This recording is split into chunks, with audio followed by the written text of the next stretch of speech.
파리의 아침, 커피 향기 속에 한 여인이 넷플릭스를 켭니다. 유명 요리 유튜버 클레망스 루노. 까다로운 미식가로 알려진 그녀가 우연히 한국 드라마 속 빨간 음식에 시선이 멈춥니다. 저게 뭐지? 호기심에 찾아본 떡볶이라는 낯선 음식. 이국적인 재료를 구해 처음 만든 떡볶이 한 그릇이 클레망스의 인생을 바꾸게 됩니다. 더욱 놀라운 것은 치매 초기 증상이 있는 할머니 마리가 이 매콤한 음식을 먹고 70년 전 한국인 친구 미영을 기억해낸 것. 단순한 미식 탐험으로 시작된 일이 할머니의 잊혀진 기억을 되살리고 유럽 전역에 K푸드 열풍을 일으키는 놀라운 여정이 시작됩니다. 이것은 음식이 만들어낸 기적 같은 이야기입니다. 오늘 사연 시작할게요. 먼저 구독, 좋아요, 알림 설정 부탁드려요. 파리의 아침은 언제나 분주합니다. 시내 한복판 아파트에서 창문을 활짝 열고 커피향을 맡으며 하루를 시작하는 클레망스 루노. 28세의 이 젊은 여성은 프랑스 미식계에서 꽤 이름을 알린 유튜버입니다. 요리 경력 10년차, 그녀의 까다로운 입맛은 파리 현지인들 사이에서 하나의 기준이 되었죠. 오늘도 클레망스는 새로운 콘텐츠를 위해 영감을 찾고 있었습니다. 도대체 요즘 인기 있는 음식이 뭐지? 똑같은 프랑스 요리만 다루기엔 지겹군. 탁자 위에 놓인 노트북을 열고 넷플릭스를 켠 클레망스. 최근 인기리에 방영 중인 한국 드라마를 발견하고 호기심의 재생 버튼을 누릅니다. 드라마 속 주인공들이 빨간 국물에 담긴 음식을 맛있게 먹는 장면. 클레망스의 눈이 커졌습니다. 저건 뭐지? 왜 저렇게 빨갛지? 맵다는 건가? 자막에서 떡볶이라는 단어를 발견한 클레망스는 곧바로 검색창을 열었습니다. 수많은 영상과 레시피가 쏟아져 나왔고 그녀는 한국인들의 떡볶이 먹방에 빠져들었습니다. 처음에는 의아한 표정이었지만 점점 호기심이 커졌죠. 정말 그렇게 맛있을까? 프랑스인의 입맛에도 맞을까? 한번 만들어봐야겠네. 다음날 클레망스는 파리 15구에 있는 작은 아시안 마트를 찾았습니다. 처음 보는 재료들 앞에서 당황하던 그녀는 가게 주인의 도움으로 떡볶이 떡과 고추장, 그리고 몇 가지 기본 재료를 구매했습니다. 집으로 돌아온 클레망스는 유튜브 영상을 참고하며 첫 한국 요리 도전을 시작했습니다. 매콤한 고추장 향이 부엌에 퍼지자 옆방에서 쉬고 있던 할머니 마리 루노가 슬리퍼를 끌며 나왔습니다. 클레망스, 무슨 냄새니? 오늘은 또 어떤 실험을 하는 거야? 치매 초기 증상이 있는 마리 할머니는 요즘 기억력이 많이 감퇴했지만 손녀의 요리 실험만큼은 항상 관심을 보였습니다. 클레망스는 할머니를 부엌 의자에 앉히고 빨간 양념을 저었습니다. 마침내 완성된 첫 떡볶이, 과연 이 프랑스 미식가의 반응은 어떨까요?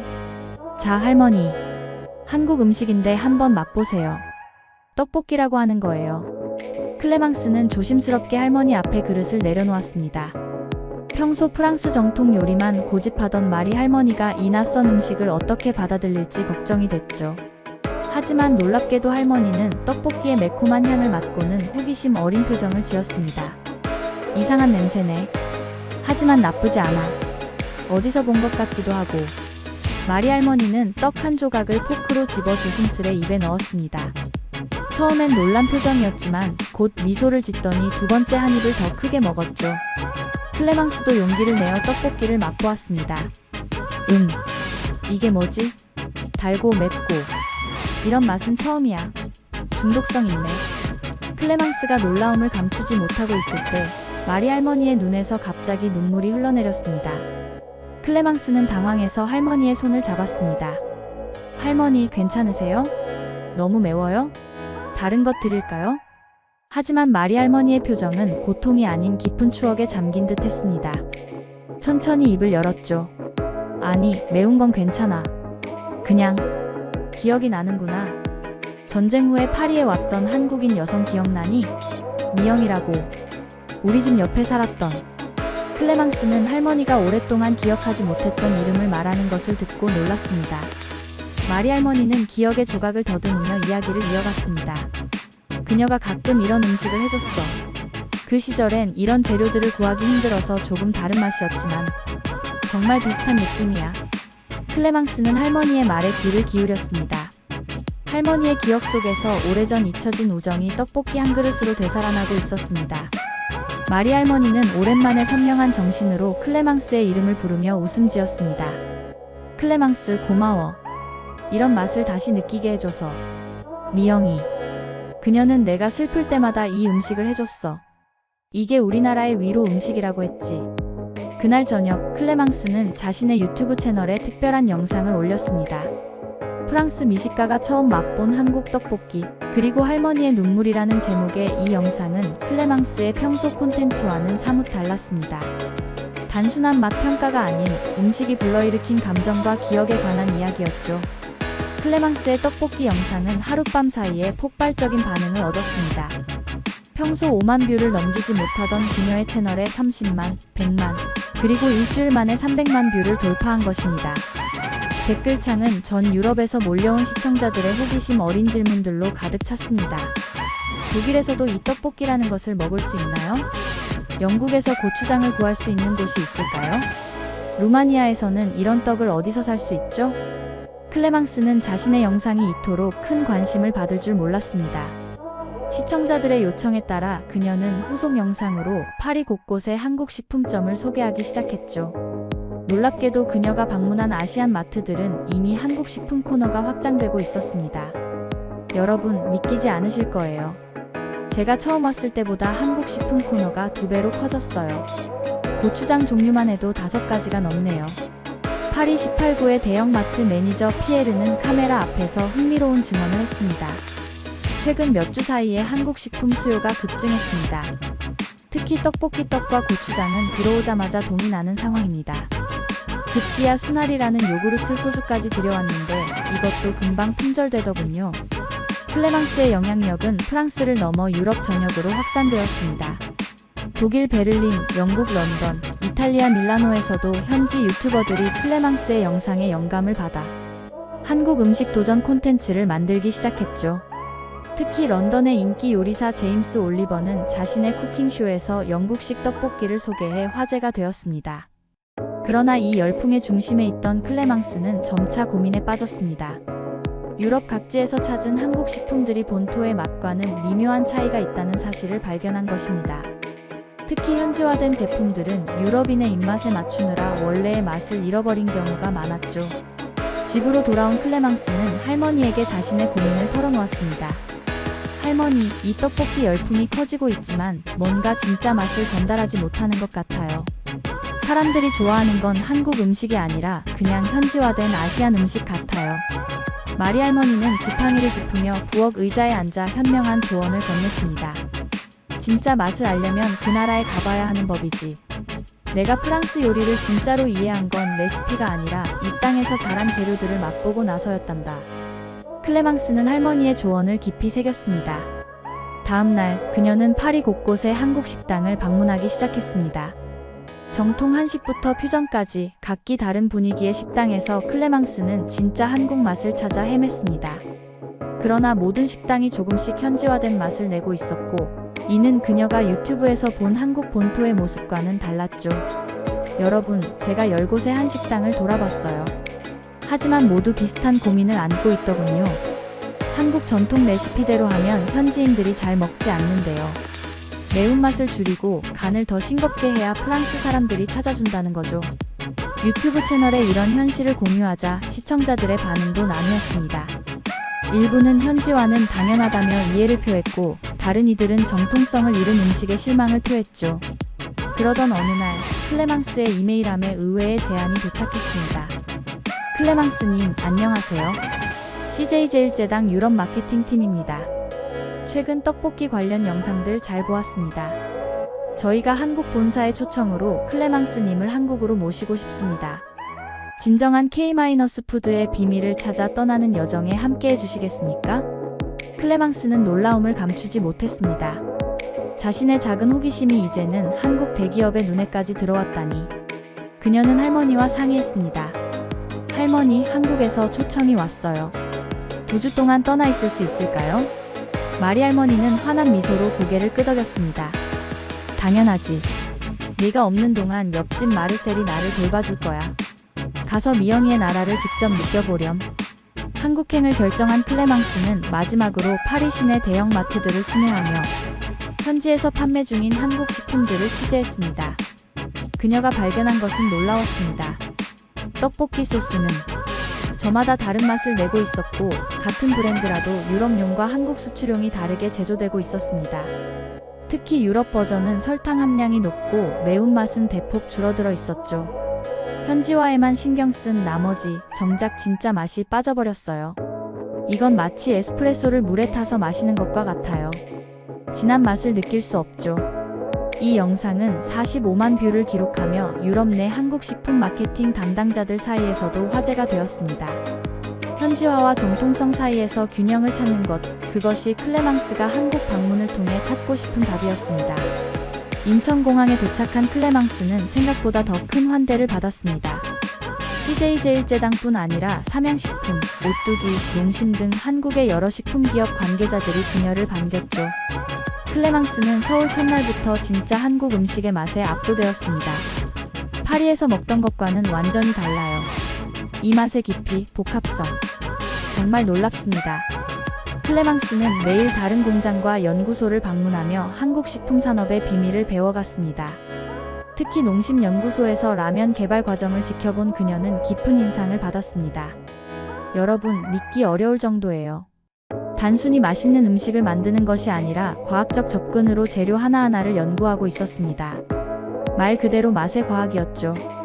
삼양식품에서는 불닭볶음면의 세계화 전략을 배웠습니다. 각 나라별로 다른 매운맛 단계를 개발하면서도 핵심 맛은 유지하는 방식이었죠. 오뚜기 공장에서는 비건 버전과 글루텐 프리 제품 개발 과정을 지켜봤습니다. 유럽에서 늘어나는 비건 인구를 위한 제품들도 개발 중이더군요. 단순히 맛으로만 승부하는 게 아니라 트렌드를 읽고 대응하는 산업 전략이 있었습니다. 특히 클레망스의 눈길을 끈 것은 친환경 포장재 연구였습니다. CJ제일제당은 생분해성 포장재를 개발 중이었고, 이는 환경에 민감한 유럽 소비자들에게 어필할 수 있는 요소였죠. 서울 명동의 한 고깃집에서 저녁 식사를 하던 클레망스는 현지 직장인들의 회식 문화도 경험했습니다. 소주 한 잔을 마신 그녀는 카메라에 솔직한 소감을 전했습니다. 처음엔 그저 맛있는 음식이라고만 생각했는데 이제 보니 음식 뒤에 문화가 있더군요. 이 소주를 마시는 방식, 고기를 구워 나누는 방식, 모두 사람과 사람을 이어주는 정의 문화였습니다. 한국 방문 마지막 날, 클레망스는 CJ제일제당의 R&D 센터에서 특별한 제안을 받았습니다. 유럽 시장을 위한 정통 한국 맛을 살린 새로운 라인업을 개발하는데 자문 역할을 해달라는 것이었죠. 클레망스님의 유럽인 시각과 우리의 한국 식품 기술을 결합하면 좋은 시너지가 날 것 같습니다. 유럽인들에게 진짜 한국 맛을 알릴 수 있는 기회가 될 겁니다. 파리로 돌아가기 전날 밤, 클레망스는 호텔방에서 할머니와 영상통화를 했습니다. 할머니의 상태는 좋아 보였고 클레망스의 한국 이야기를 흥미롭게 들었습니다. 미영이가 살던 곳을 봤니? 어땠어? 클레망스는 미소를 지었습니다. 할머니의 기억이 아직 생생하다는 것이 기뻤습니다. 할머니, 제가 할머니께 특별한 선물을 가져갈게요. 미영 할머니가 만들어주셨던 그 맛, 이제 제가 정확히 알게 되었으니까요. 파리로 돌아온 클레망스는 완전히 달라진 사람이었습니다. 그녀의 주방은 한국에서 직접 가져온 식재료와 조리기구들로 가득 찼고 유튜브 채널은 정통 한국 요리를 소개하는 플랫폼으로 변모했습니다. 팬들의 요청에 응해 클레망스는 파리 몽마르트르 언덕 아래 작은 공간을 임대해 주말 한정 K-푸드 마켓을 열었습니다. 여러분, 오늘은 제가 한국에서 배운 진짜 맛을 나눠드릴 거예요. 떡볶이, 김밥, 그리고 특별히 준비한 홍삼 라떼까지. 첫날부터 놀라운 인파가 몰렸습니다. 현지 프랑스인들뿐 아니라 파리에 사는 한국인들까지 찾아와 클레망스의 요리에 감탄했죠. 특히 한 한국인 유학생은 눈물을 글썽이며 감사를 표했습니다. 1년 만에 처음 먹어보는 진짜 한국 맛이에요. 정말 고맙습니다. 클레망스의 K-푸드 마켓 소식은 파리를 넘어 유럽 각지로 퍼졌습니다. 베를린에서 열리는 유로 축구대회 팬존에서 K푸드 부스를 운영해달라는 초청도 받았죠. 클레망스는 할머니를 모시고 베를린으로 향했습니다. 이제 마리 할머니는 클레망스의 모든 여정에 동행하는 특별한 게스트가 되었습니다. 베를린 팬존에서 클레망스의 K푸드 부스는 대성공이었습니다.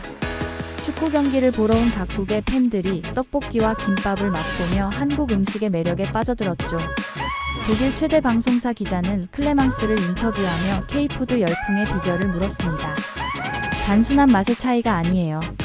한국 음식엔 정이라는 특별한 감정이 담겨 있습니다. 음식을 통해 사람과 사람이 연결되는 문화, 그게 유럽인의 마음을 움직인 것 같아요. 축구 경기가 끝나고 팬존이 정리될 때쯤 클레망스는 할머니가 보이지 않아 당황했습니다. 부스 주변을 헤매던 그녀는 마침내 한 벤치에 앉아있는 할머니를 발견했습니다. 마리 할머니는 한 젊은 한국인 여성과 이야기를 나누고 있었죠. 할머니, 어디 계셨어요? 걱정했잖아요. 마리 할머니는 환한 미소를 지으며 클레망스를 바라봤습니다. 이 친절한 아가씨가 내게 떡볶이를 사줬단다. 그리고 우리는 이야기를 나눴지. 그녀의 할머니도 전쟁 후에 프랑스에 잠시 머물렀다고 하더구나. 이름이 미영이 아니었을까? 클레망스는 놀라움을 감추지 못했습니다. 우연인지 운명인지 할머니가 오랫동안 기억해온 한국인 친구의 손녀를 만난 것일까요? 확인할 방법은 없었지만 클레망스는 이 특별한 만남이 그저 우연이 아니라고 느꼈습니다. 베를린에서의 성공 이후 클레망스의 K푸드 프로젝트는 더욱 확장되었습니다. 파리로 돌아온 그녀는 한 달간의 팝업 레스토랑을 열기로 결정했죠. 장소는 세느강 근처 오래된 빵집이었습니다. 그 자리에 메종드 꼬레 한국의 집라는 이름의 작은 식당이 문을 열었습니다. 여러분, 이곳은 단순한 식당이 아니에요. 음식을 통해 문화와 추억을 나누는 공간입니다. 매주 다른 테마로 한국의 다양한 음식을 소개할 예정이에요. 첫 주 테마는 한국의 길거리 음식이었습니다. 떡볶이, 어묵, 호떡 등 다양한 메뉴가 준비되었죠. 둘째 주는 한국의 가정식, 셋째 주는 궁중 요리, 그리고 마지막 주는 한국의 절기 음식을 테마로 했습니다. 매주 클레망스의 레스토랑은 예약이 꽉 찼고 파리의 유명 셰프들도 찾아왔습니다. 마지막 날 클레망스는 특별한 행사를 준비했습니다.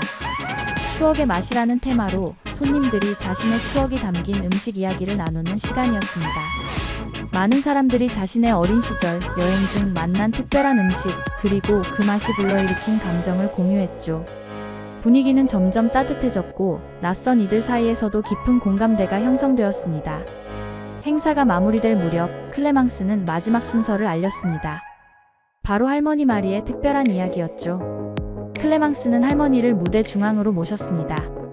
최근 치매가 더 심해져 기억이 흐릿해진 마리 할머니였지만 이날만큼은 특별히 정신이 맑아 보였습니다. 오늘 여러분과 나누고 싶은 마지막 이야기는 제 할머니의 이야기입니다. 70년 전 전쟁 후 파리에서 만났던 한국인 친구와의 추억, 그리고 그 추억을 되살린 떡볶이에 관한 이야기죠. 마리 할머니는 떨리는 손으로 마이크를 잡았습니다. 처음에는 주저하는 듯 했지만 이내 또렷한 목소리로 말을 이어나갔습니다. 1953년 파리는 전쟁의 상처를 치유하고 있었어요. 제 옆집에 한국에서 온 여학생이 이사 왔죠. 미영이라고. 그 아이는 너무나 외로워 보였어요. 언어도 다르고 문화도 달랐으니까요. 마리 할머니의 눈에 옅은 눈물이 맺혔습니다. 모두가 숨죽이며 그녀의 이야기에 귀를 기울였습니다. 어느 날 제가 학교에서 돌아왔을 때 미영이가 빨간 음식을 끓이고 있었어요. 냄새가 이상했지만 친절하게 한 그릇 건네주더군요. 그게 바로 떡볶이였습니다. 처음엔 너무 매워서 물을 많이 마셨어요. 하지만 두 번째 한 입부터는 이상하게 끌리는 맛이었죠. 마리 할머니는 잠시 숨을 고르더니 이야기를 계속했습니다. 그 후로 우리는 가장 친한 친구가 되었어요. 미영이는 한국 음식을 만들어주고 저는 프랑스 요리를 가르쳐줬죠. 음식이 우리의 언어가 되었습니다.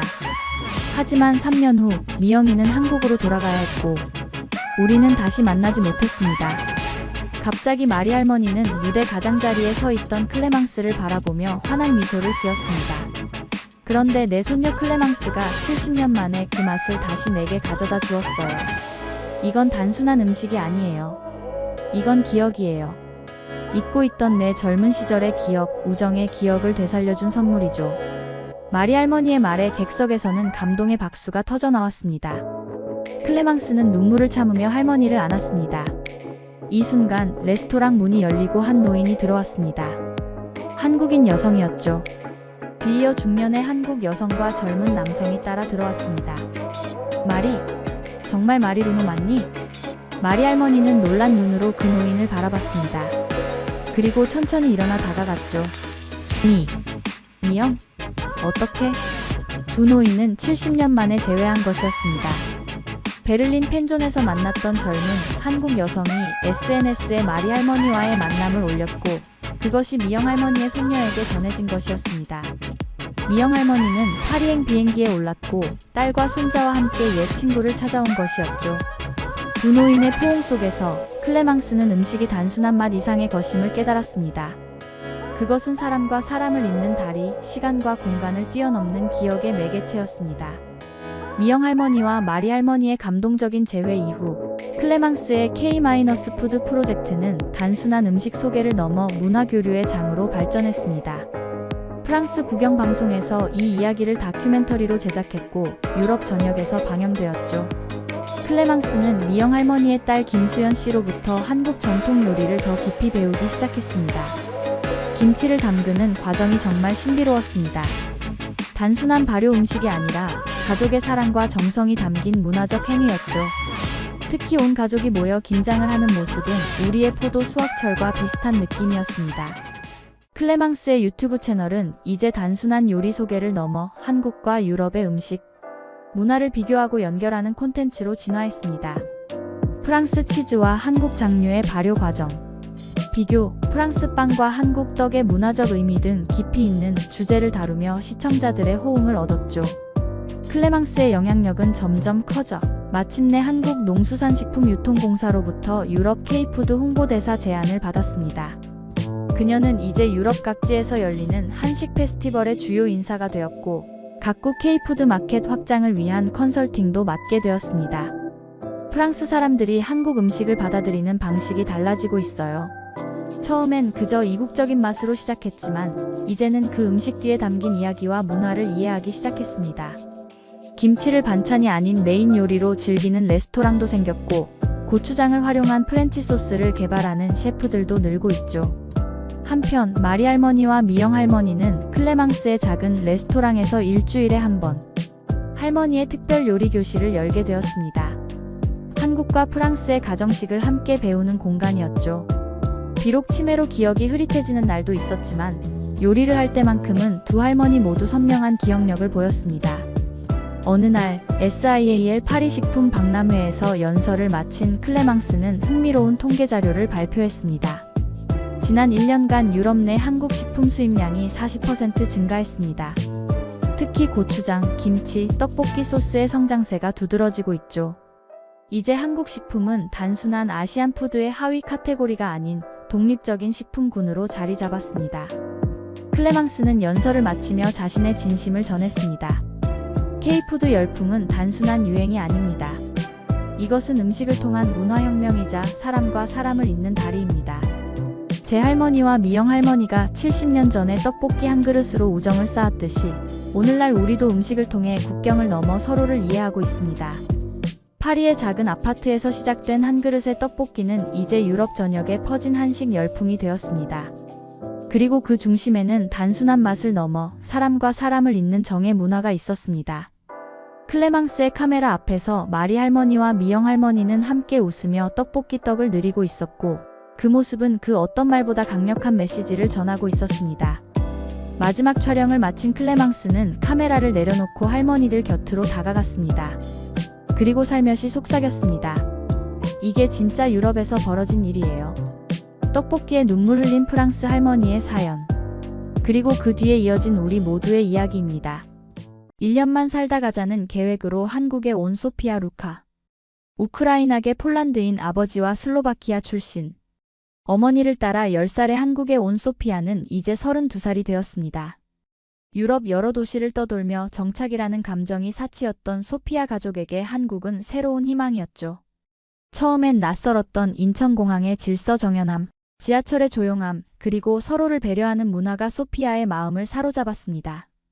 22년이 흐른 지금 소피아는 바이올린과 가야금을 결합한 독특한 음악으로 주목받는 음악가가 되었어요.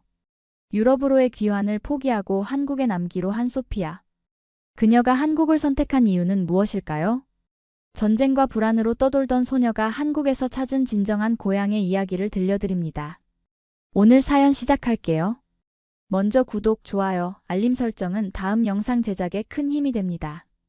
소피아 루카가 한국에 발을 디딘 것은 10살 때였습니다. 우크라이나계 폴란드인 아버지와 슬로바키아 출신 어머니를 따라 키예프, 브루노, 부다페스트, 빈을 거쳐 마침내 인천공항에 도착했죠. 1년만 살다 가자라는 계획으로 시작된 한국 생활이 어느덧 12년이 흘렀습니다.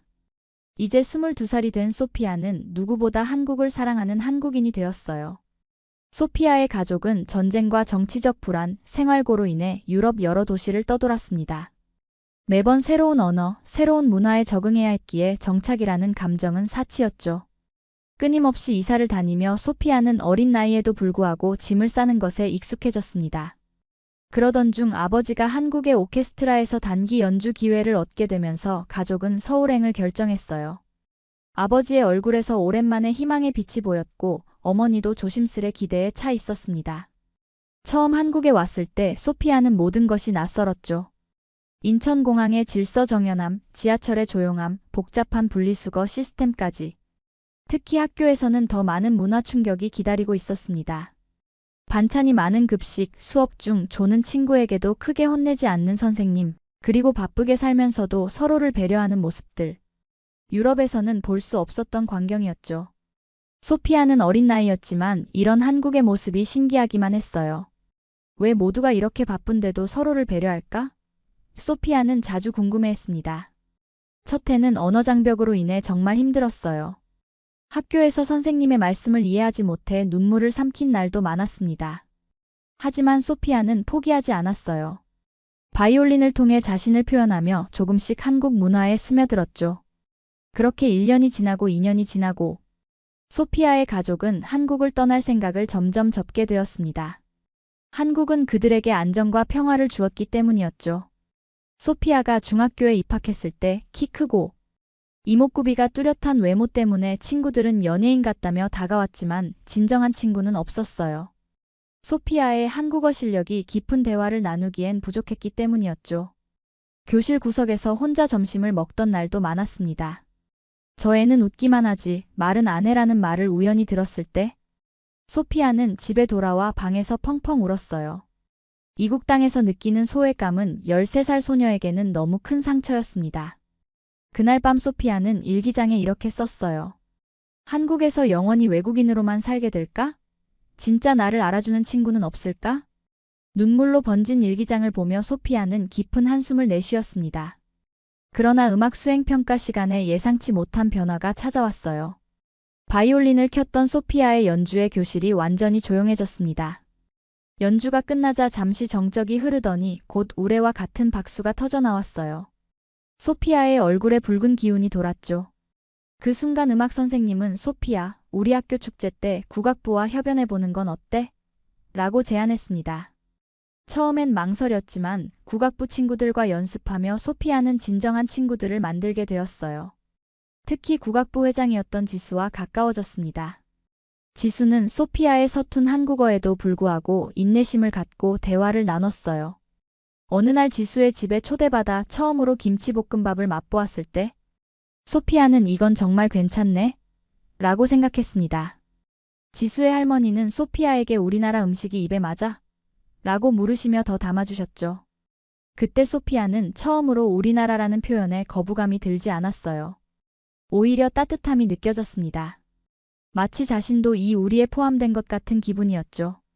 소피아는 점점 한국어를 더 열심히 공부했고 한국 친구들과 소통하는 법을 배워갔어요. 세 나라 언어를 할 줄 아는 소피아에게 한국어는 네 번째 언어였지만 가장 애착이 가는 언어가 되어갔습니다. 언어를 배우면서 문화도 함께 이해하게 된 소피아는 한국에서의 생활에 점점 더 익숙해졌죠. 중학교 3학년 교내 국악축제에서 소피아의 바이올린과 지수의 가야금 협연이 큰 반향을 일으켰습니다. 두 악기의 절묘한 조화가 만들어내는 선율은 관객들의 마음을 사로잡았죠. 외국인 바이올린 소녀로 화제가 된 영상은 SNS에서 빠르게 퍼져나갔고 지역 방송국에서 인터뷰 요청까지 왔어요. 카메라 앞에서 긴장했지만 소피아는 용기를 내어 말했습니다. 한국은 처음엔 낯설었지만 지금은 제가 음악을 마음껏 할 수 있는 나라입니다. 여기서 저는 제 목소리를 찾았어요. 인터뷰가 방송된 후 소피아는 학교에서 유명 인사가 되었어요. 복도를 지나갈 때마다 소피아 선배님, 이라고 부르는 후배들이 생겼고 선생님들도 소피아를 자랑스러워했습니다. 소피아의 부모님도 변화하기 시작했어요.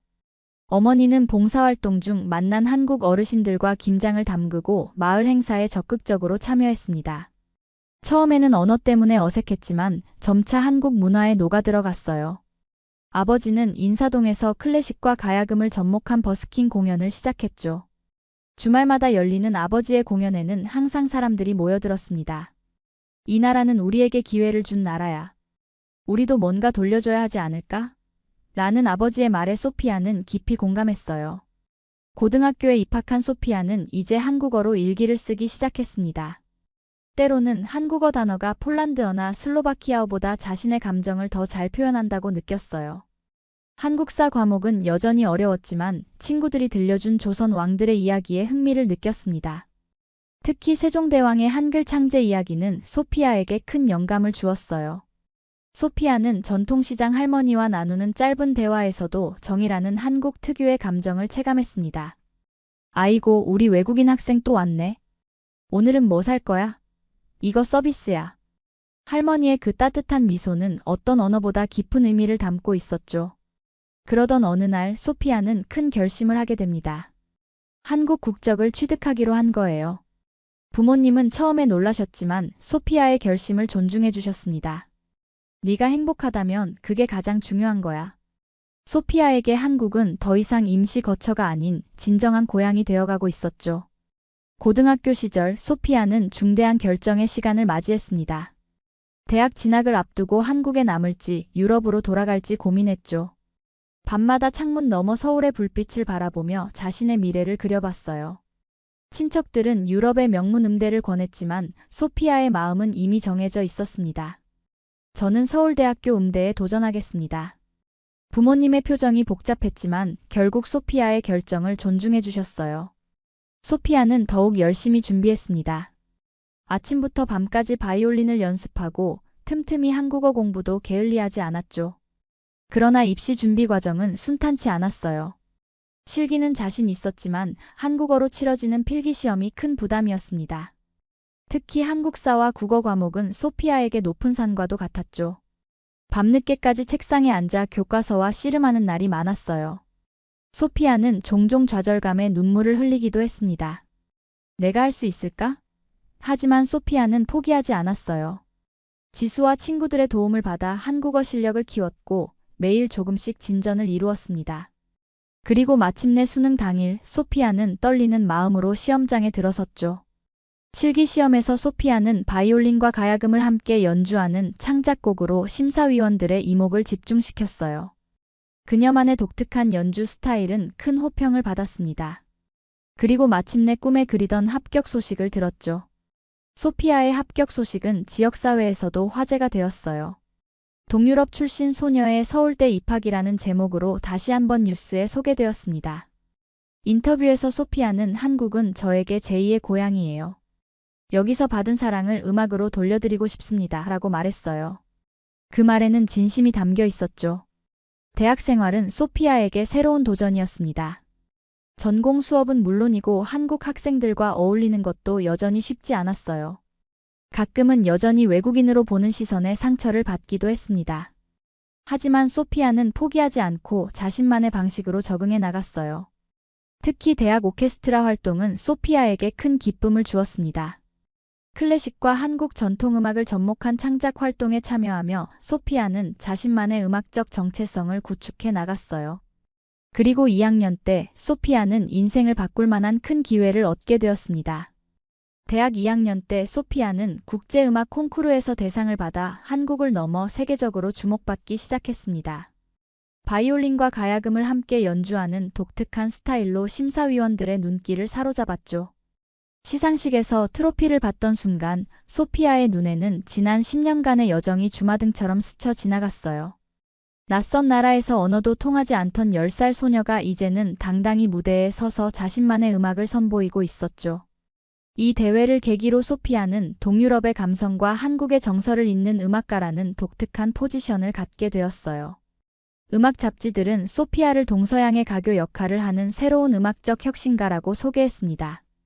한국에서의 성공은 소피아에게 유럽으로부터 러브콜을 가져왔어요. 베를린 필하모닉 오케스트라에서 초청 연주 제안이 들어온 것이었죠. 꿈의 무대라고 할 수 있는 기회였습니다. 베를린은 소피아의 가족이 한때 머물렀던 도시이기도 했죠. 소피아는 고민에 빠졌어요. 유럽으로 돌아가면 더 큰 성공을 이룰 수 있을까? 하지만 그곳은 이제 내게 낯선 곳이 아닐까? 많은 사람들이 소피아에게 이제 세계 무대로 나가야 할 때라고 조언했습니다. 소피아의 스승인 김 교수님도 세계를 무대로 내 음악을 들려주렴이라고 격려했어요. 소피아도 그런 생각을 하고 있었습니다. 그러나 소피아의 마음 한구석에는 한국을 떠나기 싫다는 감정이 자리 잡고 있었어요.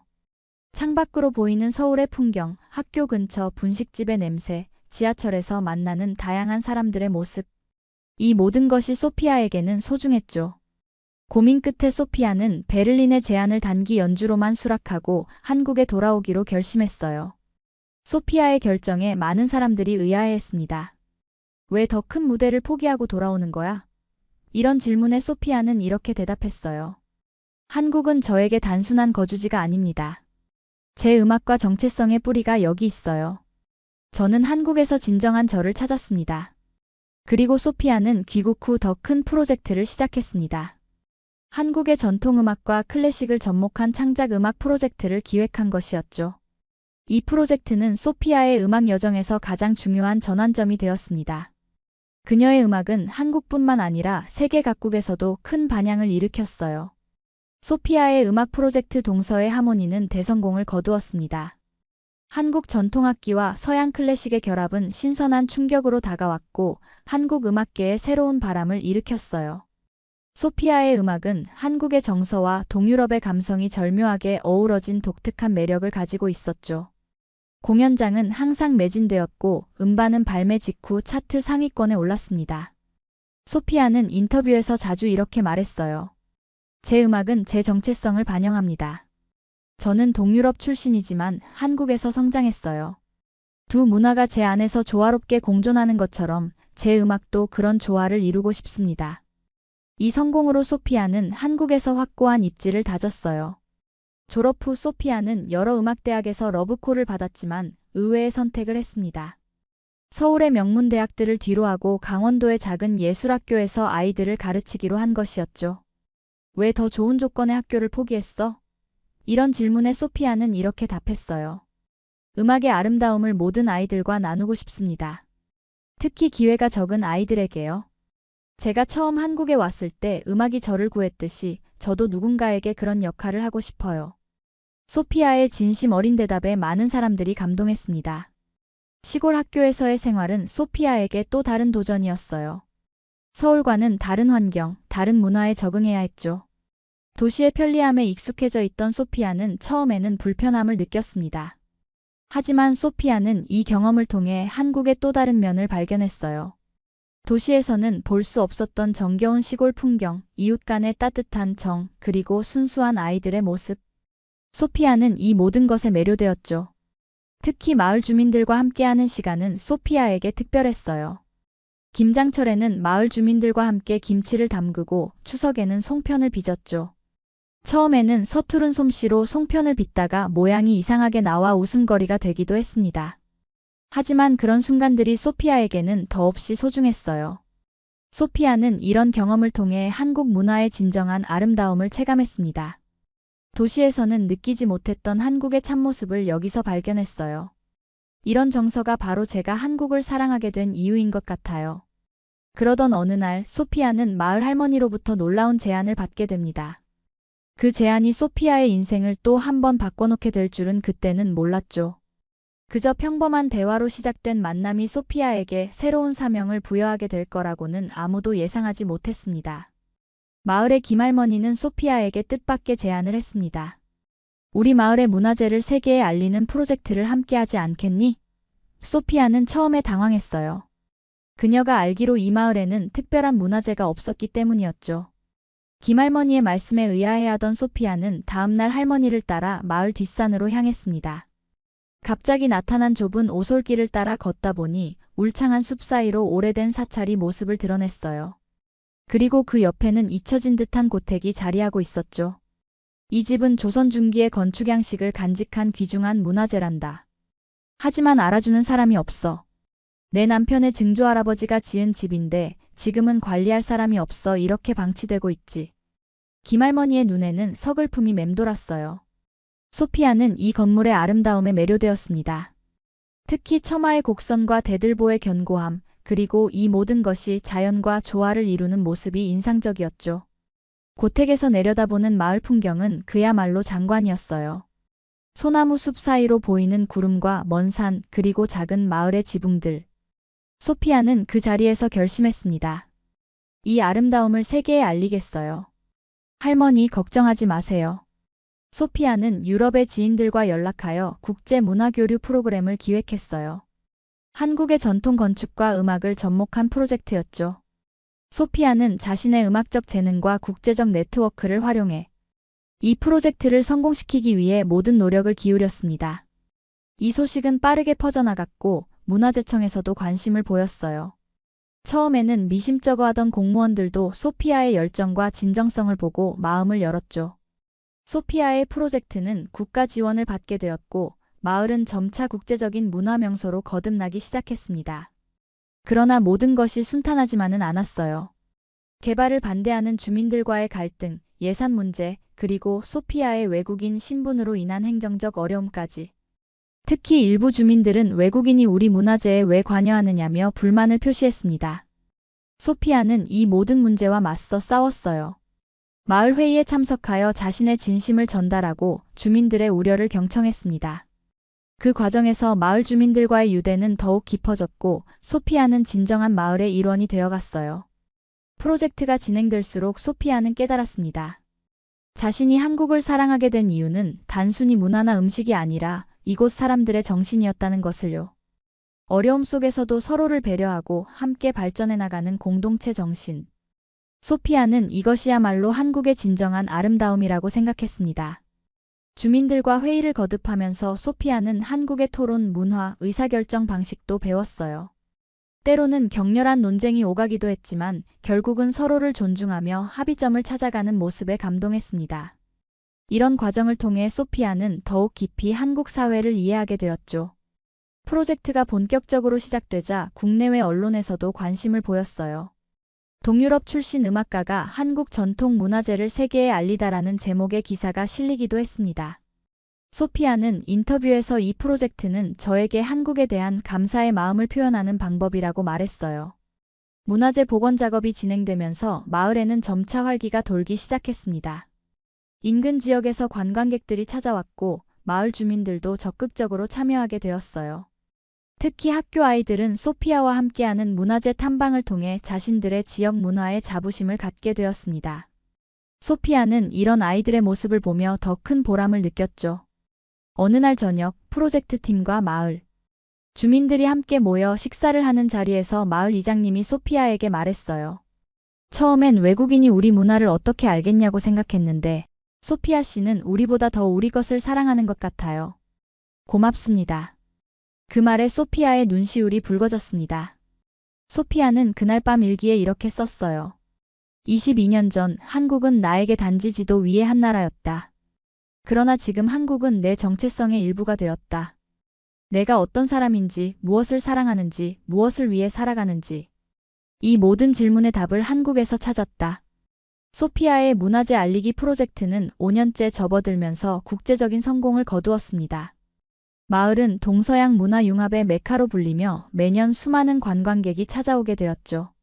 한때 잊혀진 고택은 이제 유네스코 세계문화유산 잠정 목록에 오르기도 했습니다.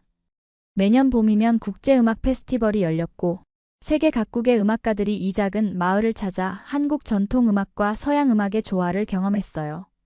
이제 32살이 된 소피아는 한국에서 22년을 보낸 한국 사람이 되었습니다. 한국말은 이제 모국어만큼 자연스러웠고 한국의 문화와 전통은 그녀의 일부가 되었어요.